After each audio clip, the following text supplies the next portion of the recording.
제가 절에 다니다가 교회 왔다고 그랬잖아요. 아직 모르시는 분들이 안 계신 걸로 알고 있는데, 근데 절에서 배운 그 신앙, 절도 신앙이라고 그래요. 신앙의 어떤 생활 중에 두 가지가 교회 오니까 큰 도움이 됐어요.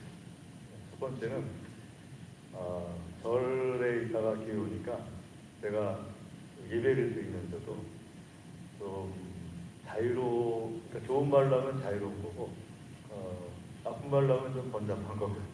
그러니까 예배 드릴 때 그렇지 않고 이렇게 교회 나왔을 때도 절에서 하던 거랑 똑같이 이렇게 조용히 앉아서 예배 드리고, 또 뭐 그런 거가 교회 나갈 때는 꼭 교복 입고 나가고 모자까지 다 챙겼대고 그러고서 교회 나가서, 왜냐하면 우상 섬길 때도 그렇게 했는데, 내가 하나님을 믿는데 우상 섬기는 것만도 못하면 안 되지 않느냐 하는 생각이 제 안에 있었어요. 또 그 많은 분들이 그랬어요. 아는 남자 박수무당이셨던 집사님은 성가대를 같이 했는데, 그분도 이렇게 추운, 그땐 더 추웠잖아요. 이렇게 추운 겨울에도 새벽에 꼭 냉수 마찰하고 그런 다음에 교회를 나오셨어요. 이유는 딱 한 가지예요. 우상 섬길 때도 그렇게 했는데 하나님을 믿는 사람이 그때만 못하면 되겠느냐 해가지고 그분도 그렇게 하셨어요. 그러니까 그거가 저한테는 참 뭐랄까 도움이 됐어요. 교회 나오면서도 굉장히 어른도 보통 어른이 아니고 굉장히 높은 어른을 대하듯이 교회 나와서 하나님 앞에 하는 그런 것. 두 번째는 교회 나오니까는 이제 목사님에 대해서 혹은 전도사님에 대해서 대해드리는 게 기본적으로 있지 않습니까? 제가 다니던 모교에서는 이 신방을 보시면은 신방 헌금, 감사 헌금하고, 그 다음에 오신 전도사님이나 목사님들에게 도섭이라고 해가지고 이렇게 따로 봉투를 준비했어요. 그렇게 교육을 받았어요. 교육장님한테 그렇게 하는 거다 해가지고 했는데 하나도 이상하지가 않았어요. 왜냐하면 절에서는 그보다 더 하니까. 근데 교육자를 대할 때 그렇게 해야 된다는 거에 대해서 아무런 거기에 대해서 불편함이나 당연히 그렇게 해야 되는 걸로 생각을 했어요. 또 담임 목사님께서도 설교 때마다 강조를 해주셨고, 근데 제가 우리 교회나 혹은 부목사로 전도사로 있던 교회에서는 그렇게 할 수가 없었어요. 딱 나가 보니까는 교회 분위기가 전도사로 처음 나갔는데 내가 있던 모교회나 교육전사로 있던 교회하고는 전혀 다르더라고요. 교육전도사로 있던 교회들까지만 하더라도 굉장히 교회 분위기가 목회자들을 어떻게 도와야 되는지에서 체계적으로 잘 훈련된 교회들이었는데 전도사, 전임 전도사로 나가보니까 그렇지가 않았어요. 그래가지고 그거에 대해서 교회도 사람이 이렇게 누울 자리를 보고 발을 뻗으라고 그런 게 안 되니까 그 말을 꺼낼 수가 없었죠. 그런데 신앙생활을 하면서 제일 가치 있는 게 뭐냐 한다면은 교회 세우는 게 제일 가치 있는 일이죠. 믿으십니까? 저는 신자가 예수님 믿는 사람이 이 세상에 살아가면서 제일 가치 있는 일을 하는 것이 하나님의 교회, 나라의 마옵시며 라는 그 부분이죠. 그러니까 하늘에서 하나님의 이름이 계신 것처럼 땅에서도 하나님의 이름이 영광을 받으시기를 원하는 것. 그게 나라의 마옵시고 라는 그 기도 제목. 그 기도 제목처럼 우리가 보고 우리가 접하는 모든 것이 하나님의 나라가 되는 것이, 그 일에 헌신하는 것이 가장 보람 있는 일이라고 저는 생각합니다. 그러니까 교회를 세우는 거예요. 한마디로 얘기하면 가는 곳마다 하나님의 교회 되게 하는 것. 이게 가장 보람 있는 일이죠. 그리고 교회 되게 하는 데 있어서 제일 핵심적인 것이 오늘 오전에 설교한 세 가지 중에서 굳이 두 가지를 꼽으라면 저는 첫 번째하고 마지막 세 번째를 꼽고 싶습니다. 첫 번째는 기억나시죠? 고전에 했는데 벌써 기억이 안 나는 표정을 하고 계시면 안 됩니다. 네. 첫 번째는 사역자들의 사역을 돕는 부분에 대해서 예수님도 굉장히 강조하시던 부분이에요. 오늘 20절 말씀을 보게 되면은 제일 많이 나오는 단어, 그 짧은 구절 속에 네 번이나 나오는 단어가 영접에 대한 것. 원래 말 뜻은 받아들인다는 뜻이에요. 람바노 해가지고 받아들인다는 뜻인데 그 받아들인다는 말씀을 가장 어떤 존귀한 대상을 받아들이는 것. 이게 우리 말로 치면 영접이지 않습니까? 영접 나간다, 뭐 이렇게 영접한다 하는 그런 의미. 근데 말 자체는 받아들이다 같은 뜻이긴 하지만요. 받아들인다는 뜻이에요. 그러니까 받아들인다는 말이 네 번이나 강조해서 나오고 거기에 대해서 두 번째로 많이 나온 단어가 진실로 진실로입니다. 두 번을 강조를 해요. 그래서 말씀 20절 보게 되면은 내가 보낸 자를 영접하는 자는 예수님이 보낸 자를 영접하는 자는 예수님을 영접하는 것이고 또 예수님을 영접하는 자는 나를 보내신 하나님을 영접하는 것이다. 다른 말로 하면은 예수님을 보낸 자를 영접하는 것이 하나님을 영접하는 것이다 라는 뜻이에요. 근데 거기다가 진실로 진실로 두 번이나 강조하셨어요. 아멘 아멘 라는 그 표현을 쓰셨어요. 그러면서 이 20절 말씀을 계속해서 반복을 하십니다. 내가 보낸 자를 영접하는 것에 대해서. 사실 이 부분의 이 말씀은 사복음서에 다 나오는 말씀입니다. 사복음서에 다 나온다는 것은 그만큼 중요하다는 의미가 되겠죠. 그러니까 예수님께서 보낸 자를 예수님이 사람을 보내실 때 왜 보내시겠어요? 예수님의 어떤 일을 맡겨가지고 사람을 보내시겠죠. 그러면 그 사람을 영접한다는 것은 예수님께서 그 사람을 통해서 맡긴 일도 같이 받아들인다는 뜻이 되는 거죠. 자, 그래서 첫 번째로 중요한 겁니다. 그것이 처음의 시작이니까요. 그걸 통해서 교회가 시작되는 거니까요. 예수님의 보낸 어떤 일을 받아들임으로 인해서 교회가 시작되는 거예요. 자, 그럼 교회를 그러면은 첫 번째로 하나님의 일을 하는 사람들, 사역자들을 받아들이는 부분.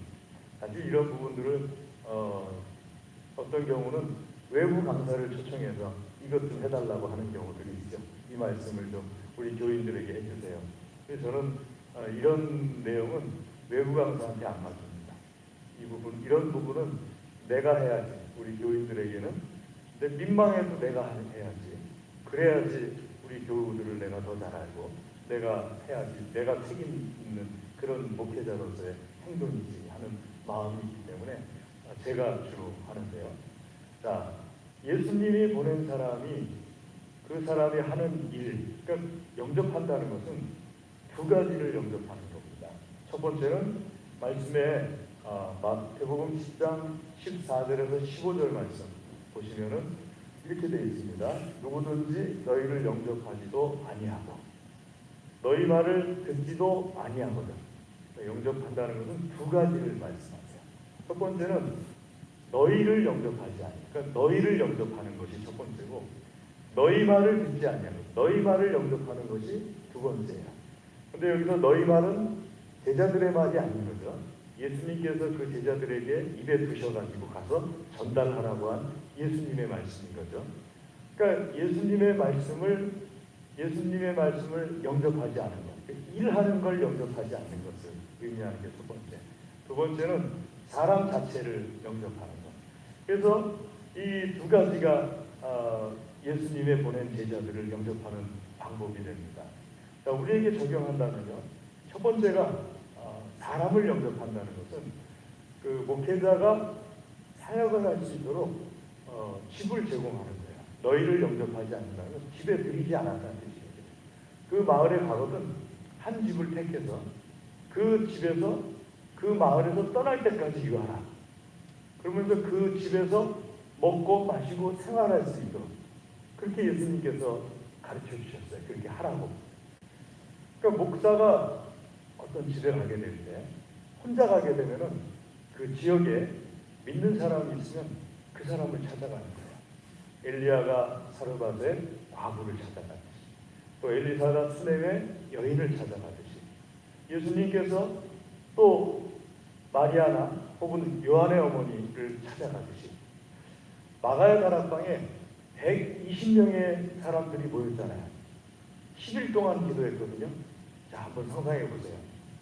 여러분 집에 120명이 10일 동안 먹고 자고 생활한다고 한번 생각해 보세요. 가보시면 알겠지만 그렇게 넓은 집이 아니에요. 보통 한 20평, 30평 정도 사이 되면요, 막 우겨서 들어가면 120명 충분히 들어갑니다. 그러니까 마가의 다락방에 120명이 앉아서 열흘 동안 기도하는데 그 사람들 먹이고 재우고 씻기고 또 화장실도 사용해야 되잖아요. 그러니까 이런 일을 마가의 어머니가 했어요. 마가의 다락방에서. 그 120명의 사람들이 거기서 있을 때 그 사람들을 예수님의 말씀대로 그 집에 간 거예요. 어느 집을 택해가지고 마가라는 사람의 집을 택해가지고 거기에 간 거고, 거기서 떠날 때까지 그 집은 그걸 용납을 한 거예요. 거기서 성령의 역사가 시작되는 거예요. 각 사람 머리에 성령께서 불같이 마시고 교회가 폭발적으로 부흥하기 시작하는 거죠. 하나님 믿는 사람들이 폭발적으로 늘어나기 시작하는 거예요. 여러분, 교회를 세우는 것에 목표를 딱 두신다면 첫 번째로 해야 되는 것이 목회자를 몸을 영접하는 거예요. 몸을 영접한다는 것은 이렇게 목회자가 거할 수 있도록 교회가 자택이라든지 혹은 뭐 생활비라든지 뭐 그런 여러 부분들을 교회가 그걸 감당해 주는 것. 그게 첫 번째예요. 그래서 저는 그 농촌에서 우리가 이제 우리 교회는 농촌을 벗어났지 않습니까? 이제는. 그래서 아주 소도시 목회긴 한데 수년 전만 해도 우리도 다 농촌 교회였는데 우리 시찰 안에 24개 교회가 있습니다. 24개 교회가 있는데 개척교회까지 합치면은.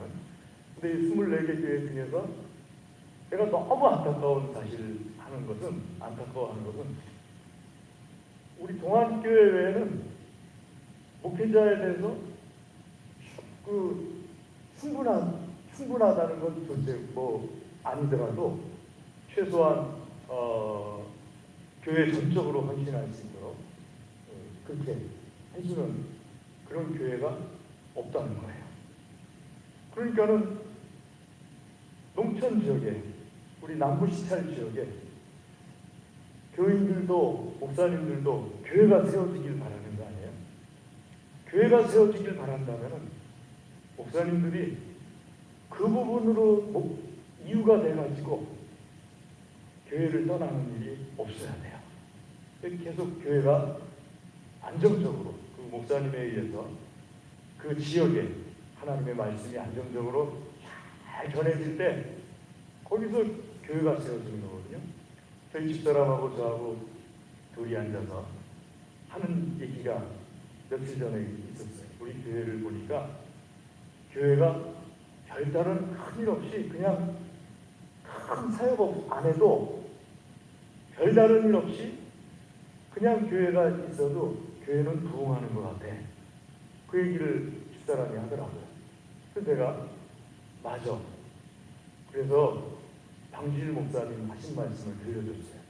방주일 목사님께서 하신 말씀이 교회는 싸우지만 않아도 부흥해.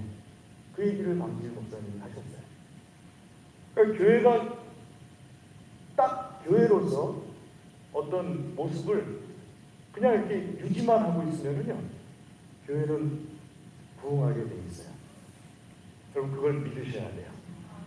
그러니까 지역에 우리 동안교회 같은 교회들이 많이 생겨나기를 원한다면요, 여러분들이 그걸 위해서도 기도해야 돼요. 이 우리 남부시찰 지역 내에 있는 교회들이 우리 교회가 가지고 있는 이 시스템을 받아들여야 돼요. 그래서 첫 번째로 목사가 삶에 대해서, 생활에 대해서 염려하지 않고 큰 부자를 말하는 게 아니에요. 그냥 생활에 대해서 염려하지 않고 목회에 헌신할 수 있고 하나님의 말씀 전파나 하나님께서 맡겨주신 일에 헌신할 수 있는 그런 그 환경이 되면은요. 그 다음에 목사님이 그 교회를 딴 데로 떠나는 것, 버리고 딴 데를 떠난다는 것은 그때부터 진짜 목사님 책임이 되는 거지. 근데 그 이전에 어떤 목회를 할 수 없기 때문에, 생활이나 이런 것 때문에 목회를 할 수 없기 때문에 목사님이 다른 도시나 뭐 이런 데로 떠나신다면 그 목사님만의 책임이 아닌 거예요. 양가, 그 양쪽이 다 똑같이 어떤 책임을 가지고 있는 거죠. 그러니까 첫 번째가 그거예요. 목사의 몸을 받아들이는 것. 자기 그 헌신할 수 있도록 이렇게 몸을 받아들이는 것이 첫 번째죠. 두 번째, 받아들인다는 것의 의미는 무엇이냐면요. 목사의, 이게 더 중요하죠, 사실은. 목사의 사역을, 목사가 하는 사역을 받아들이는 거예요. 오늘 오전에도 함께 나눴습니다만요. 목사가 하는 사역만 받아들여도 교회가 그 지역에서 하나님의 나라가 이루어집니다. 여러분들도 다 아시겠지만 저는 뭐 특별히 이벤트 하는 목사가 아니에요. 다른 교회 보면은 저한테 그렇게 불만하셨던 분들도 지나가신 분들 중에 계세요. 목사님은 그 가만히 지켜보니까는 뭐 이렇게 활달하신 분이 아니시래요. 그래서 뭐 크게 어떤 행사를 하시는 분이 아니시래요. 그래서 내가 다 알고있습니다. 뭐 앉아서 천리 일어서서 말리시네요. 내가 그런 사람입니다. 그러면서 얘기를 했어요. 그러니까 어떤 큰 행사 거의 없어요. 그리고 뭐 어떤 활달한 어떤 승양도 아니고. 그런데 참 중요한 거는요. 활달하든 크건 작건 교회가 하나님께서 원하시는 꼭 해야 되는 거 있잖아요. 저는 큰 행사를 하더라도 이게 없으면은 교회는 그걸 하나님께서 원하시는 걸 안 하고 있는 거라고 여기는 사람이에요. 그게 뭐냐면은 예배 기본적으로, 그 다음에 기도회, 그 다음에 성경 공부, 제자 훈련, 전도, 이 네 가지가 축이라고 저는 생각을 해요. 이 네 가지를 가지고 크게 행사를 해서 아니면 행사를 안 하더라도 이 네 가지는 기본적으로 교회 안에 있어야 된다고 저는 봅니다. 그게 교회가 해야 될 일이니까요. 그 다음에는요, 구제, 사회복지 이런 거는요, 그 다음 문제죠. 그건 또 그 다음 문제예요. 그러니까는 교회가 큰 행사를 안 하더라도요, 이런 사역들을 꾸준히만 하고 있으면은 교회는 부흥합니다. 아멘. 그러니까 사역을 할 수 있도록 사역을 협력하는 거예요. 자, 그래서요, 여러분 성경에 보게 되면은 이 영접하는 사람들, 하나님께서 보낸 일꾼들을 영접한 사람들의 그 영접하는 방법을 쭉 보시면은요, 오전에 예를 들었던 브리스길라와 아굴라가 있지 않습니까? 사역에 대한 영접이에요. 사역에 대한 영접을 하기 위해서 바울 사도를 함께 거하면서 바울 사도를 돕는 거고요. 멀리 보면은 바울 사도나 브리스길라나 아굴라나 똑같은 목표가 있습니다. 교회를 세우려는 목표가 있어요. 하나님의 나라를 이 땅에 세우고자 하는 목표 때문에 브리스길라와 아굴라 그리고 바울 사도가 힘을 합친 거예요. 자, 엘리사와 수넴 여인. 엘리사와 수넴 여인. 제가 엘리야와 사르밧 과부의 예를 들지 않은 이유는 사르밧 과부는 자원에서 한 것이 아니었어요. 근데 엘리사와 수넴 여인의 경우는요, 엘리사가 수넴 여인에게 요청한 것이 아니었어요. 수넴 여인이 엘리사가 하는 사역을 가만히 봤더니만 하나님의 사람인 거예요. 하나님의 사람이기 때문에 자기 남편에게 말해가지고 엘리사를 위해서 담장 위에다가 다락방 하나를 짓고 그 다락방에서 엘리사가 거하면서 기도도 하고 말씀도 받고 이런 것을 할 수 있도록, 그리고 안정적으로 그 지역에 올 때마다 그 지역에서 사역을, 목회 사역을 할 수 있도록 이 수넴 여인이 자원해서 한 거예요. 그런데 두 사람이 또 공통적으로 수넴 여인이 말한 말 속에 공통적인 관심사가 있어요. 하나님의 사람이로다. 하나님께서 하시고자 하시는 것이 그 지역에서 잘 이루어지게 하기 위하여서 수백 명이 자기 것을 내어놓은 거예요. 자기 것을 내어놓고 엘리사에게 그것을 사용하면서 하나님의 일을 할 수 있도록 그렇게 해준 거죠. 아멘. 그러니까 그걸 통해서 엘리사는 하나님의 일을 하는데 안정적으로 잘 할 수 있게 되었죠. 그러니까 두 번째는 사역을 도와야 돼요. 목회자가 원할 때도 있어요. 딱 봐가지고 나에게 이것이 필요합니다 하고 원할 때도 있어요. 또 여러분들이 봐서 우리 목사님 사역하는데 이게 필요하구나 하고 또 생각될 때가 있어요. 두 사람이 같이 그것이 과연 필요한지 뭐한지 의논을 해가지고 그 일로 나갈 수 있겠죠. 제가 제일 안타깝게 여겼던 경우를 오전에 설교하면서 예화를 들었는데 그 철물점 사장님, 여사장님이셨어요. LG 건너편에 왜 LG 전자가 있고 지금 뭐 2층에 헬스장으로 기억나는데 그 맞은편에 있던 철물점이었어요. 근데 이분이 목사님에게 그렇게 사역을 위해서 승용차도 할부로 계속 내주고 있다고 그러고 교인들을 위해서도 하고 있다고 그러고 제가 그것에 대해서 얘기하면서 무슨 생각이 들었는가 하면은 한편으로는 목사님은 참 잘못했다 하는 생각이 들었어요. 왜냐하면은 그것을 왜 개인적으로 받았을까? 그걸 교회로 받아가지고 교회가 그것을 하게 했어야지 왜 목사님이 그걸 개인적으로 받았을까 하는 이해하지 못한. 근데 사실 이해하지 못한 것이 저는 장로교 목사고 장로교 목사이기 때문에 감리교나 순복음교회나 순결교회 목사님들이 하는 방식을 저는 잘 몰라요. 왜냐하면 제도 자체가 달라요. 장로교는 하나부터 열까지 될 수 있으면 의논하면서 하게 돼 있고 순복음교, 성결교, 감리교는 목사님이 하시고 싶으면 하는 거예요. 감독제니까. 그래서 여러분 순복음교회나 성결교나 감리교에서 예배 중에 누구를 직분을 줬다. 하나도 이상할 게 없어요. 목사님이 그런 감동을 받으면 그렇게 하시는 거예요. 순복음, 감리교, 성결교는 제도 자체가. 근데 장로교는 감동이 와도 교인들하고 먼저 의논을 해야 돼요. 의논을 한 다음에 나한테 이런 감동이 왔는데 믿어주시겠습니까? 그래서 교인들이 믿어주겠습니다 하는 것이 표로 나와야 돼요. 과반수가 나오든 3분의 2가 나오든 나온 것을 통해서 이렇게 하게 되는 거니까 그러니까 제도가 다른 거기 때문에 어느 것이 옳다, 어느 것이 틀리다 그런 게 아니에요. 그거는 그냥 제도가 다른 거예요. 그리고 저는 장로교 목사니까 그쪽에 대해서는 이해를 못한다는 거죠. 제가 겪어보질 않았으니까는 어떤 방식인 건지 잘 몰라요. 법은 아는데 그게 어떻게 실제적으로 진행되는지 잘 몰라요. 그러니까 참 이해가 안 된다 하는 거고 또 한편으로는 철물점 사장님 같은 경우에 더 안타까웠던 것은 교회를 떠나지 말고 다음번 목사님 왔을 때도 또 차 사주고 다음번 목사님 왔을 때도 또 차 사주지. 제가 물어봤어요. 차 사줘서 이렇게 할부 내시는데 부담 가십니까? 하고 물어봤어요. 그랬더니 제가 버는 수입이 있으니까 그렇게까지 부담 가진 않는데요 하면서 얘기하시길래 마음속으로 생각하기를 그러면 다음번 목사님 왔을 때도 차 또 사주고 그 다음번 목사님 왔을 때도 흔들리지 말고 차를 또 사주고 그랬으면 이분이 얼마나 큰 축복을 받았을까 그런 생각을 해봤어요.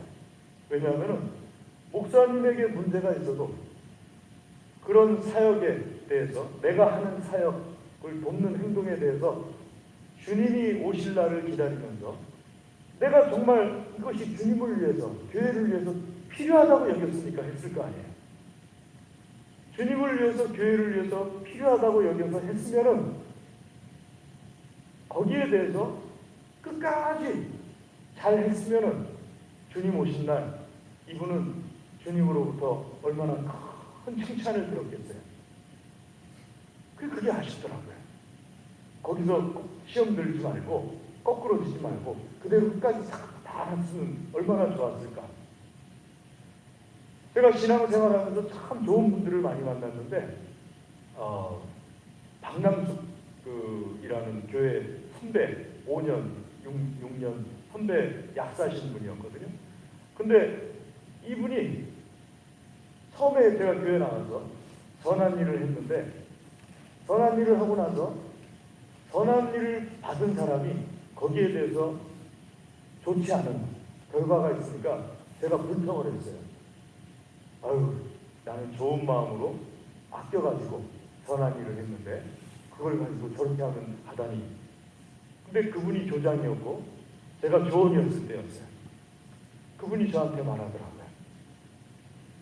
선한 마음을 품고 하나님을 위해서 선하게 그것을 헌신했으면, 드렸으면은 이미 네 것이 아니고 하나님 것인데 그것을 받은 사람이 그것을 가지고 잘못된 행동을 하는 거에 대해서 왜 네 것인 것처럼 책임을 묻냐. 너는 주는 데서 끝내야지.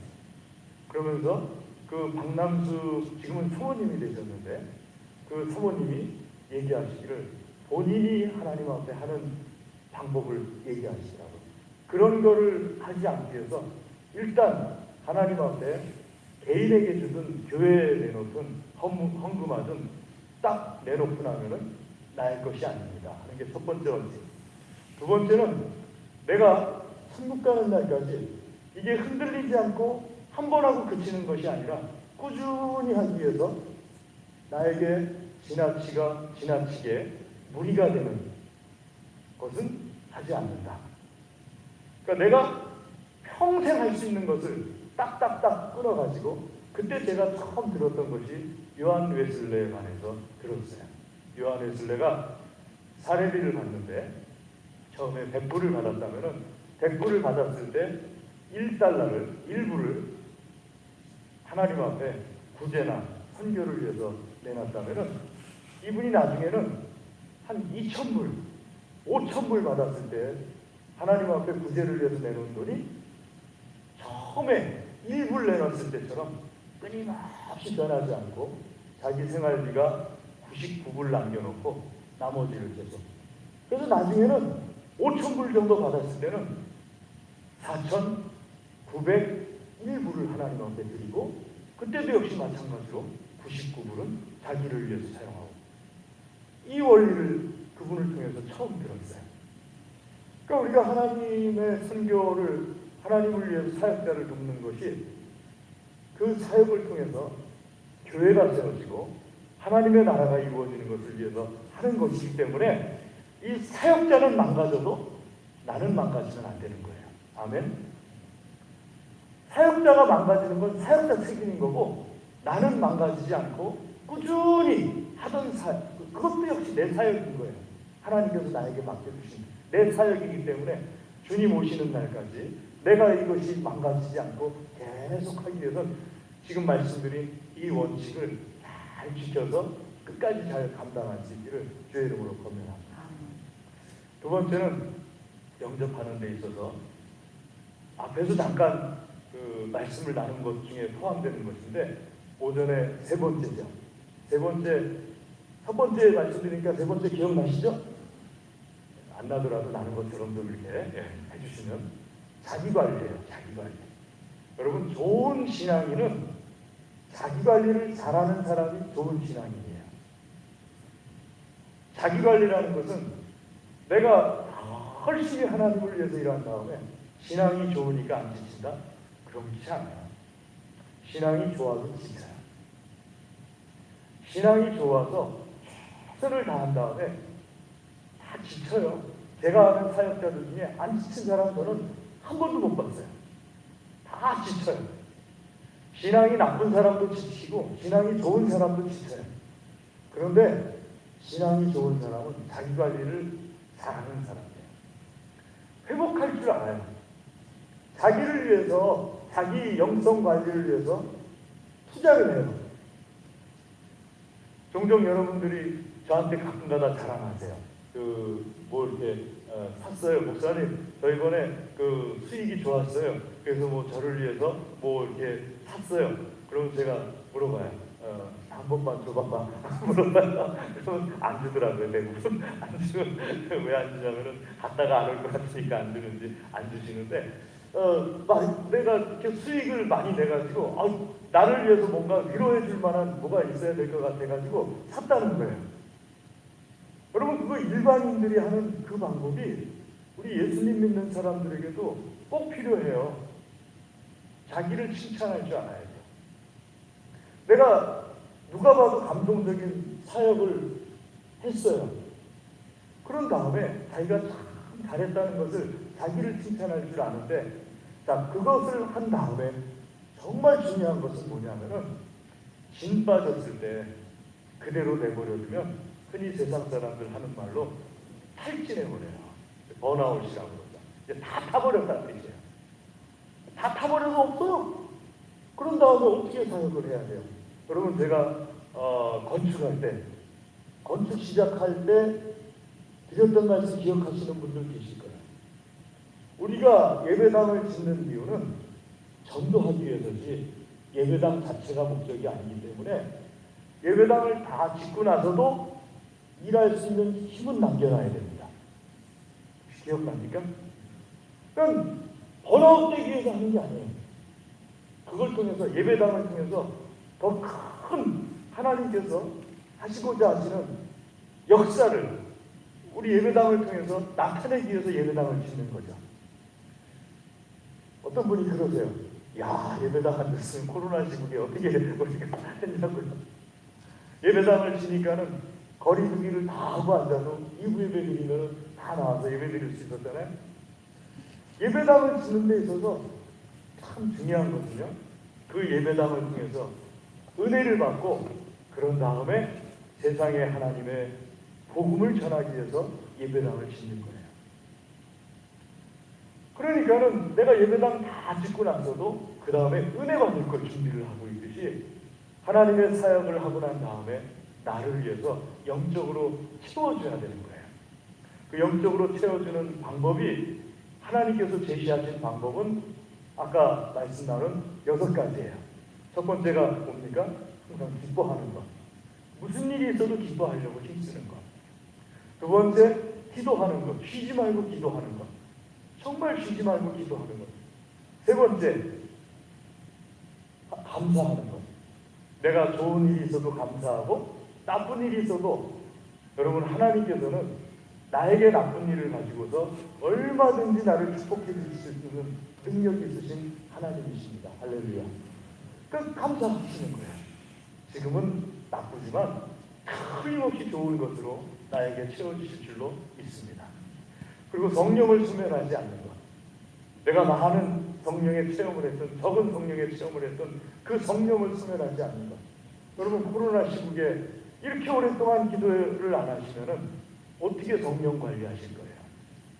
누가 나오라고 해서 나오시지 마시고 내가 성령을 관리할 수 있는 그 방안을 찾으셔야 돼요. 그래서 성령을 관리해 나가야 돼요.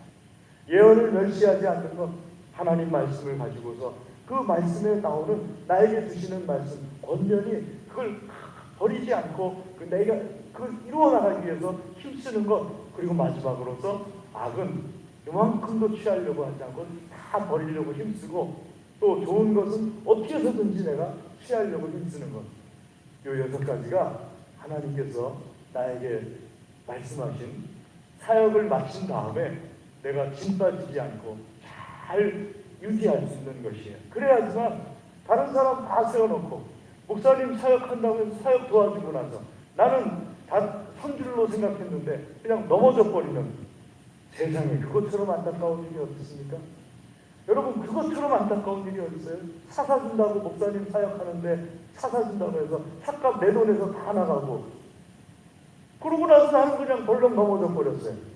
차값을 내가 그 20년, 30년 전 얘기니까 그 차값이 얼마나 비싸요. 그 중형차 그런데 보니까는 그 차값 얼마나 비싸요. 그거 사주느라고 아무리 뭐 돈 잘 버신다 하더라도, 할부 잘 내신다 하더라도 내가 그 많은 돈이잖아요. 그런데 그만큼 했으면은 내가 큰 축복을 받아야죠. 아멘?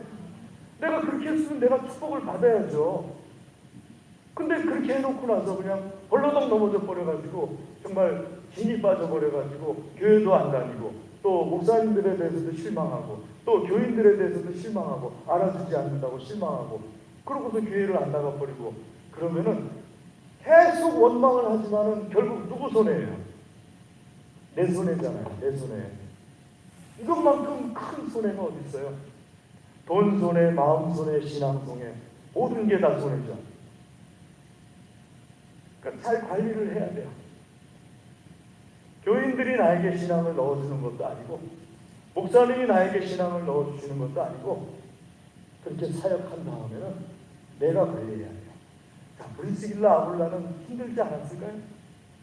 바울 조금 잘 잡고 돈 좀 벌만하면 바울 사도가 저쪽이요, 그럼 또 저쪽으로 가야 되고, 또 돈 좀 벌만하면 바울 사도가 저긴가요, 그럼 또 그쪽으로 가야 되고. 내가 계획하고 가는 거면은 덜 힘든데, 남이 나에게 갑자기 옮기라고 그러면 그건 진짜 힘든 거예요. 제가 정말 겪어봤는데, 목사님들하고 같이 여행을 갔어요. 그 중에 어느 목사님이 이곳 지리는 내가 너무 잘한대요. 내가 안내를 하겠대요. 산꼭대기 가면 온천이 있대요.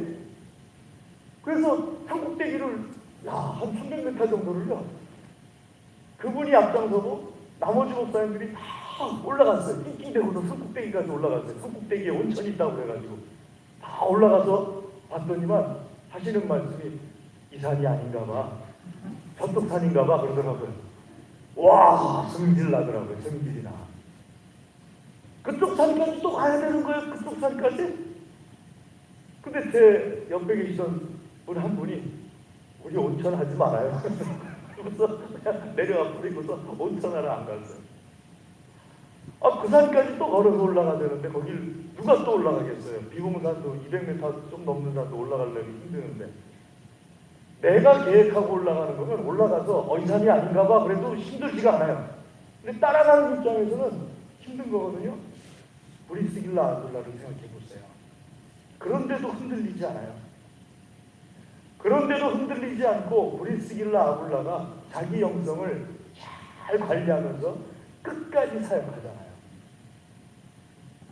사랑하는 교회 여러분, 오늘 예수님께서 하신 이 말씀대로 예수님께서 보내신 자를 영접하는 것이 예수님을 영접하시는 것이고, 예수님을 영접하는 것이 하나님을 영접하는 것이다.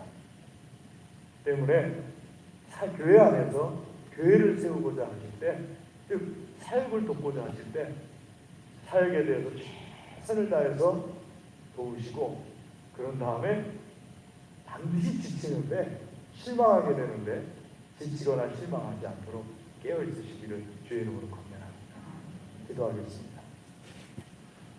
하나님 아버지 감사합니다.